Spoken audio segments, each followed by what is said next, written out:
นี่กับเจ้าของนี่เจ้าของเรือครับลูกชายเจ้าของเรือลูกชายอันนั้นล้วนลูกเจ้าของเรือแฟนประมงกันแฟนตูนยึดคำตูนแคสโตเมาส์นี่ที่กันนั่นเรือทำงานประมงมาเลเซียครับบ้านพอดีครับที่ละอันก็ตลอด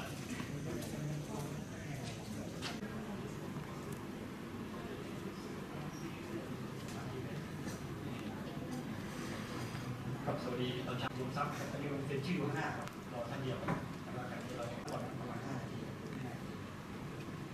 ก็ระดับ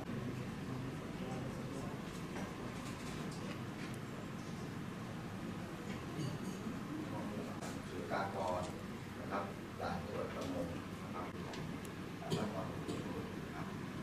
ซึ่งทางราชการมาเลเซียก็นำไปคืนต่อไปดีเลย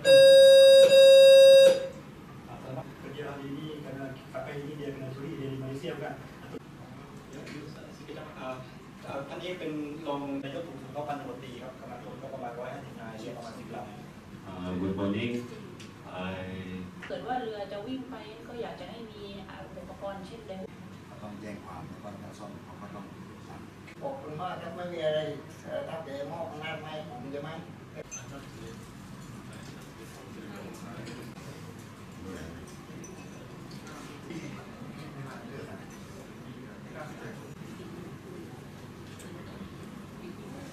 วิ่งเครื่อง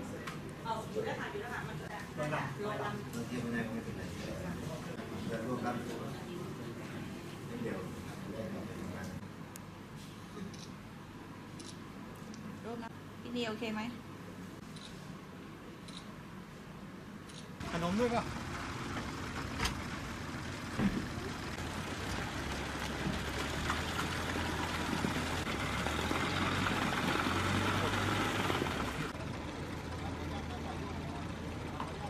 เลยเพราะว่าไปจะมาถึงคือบ้านจะแห้งแล้ว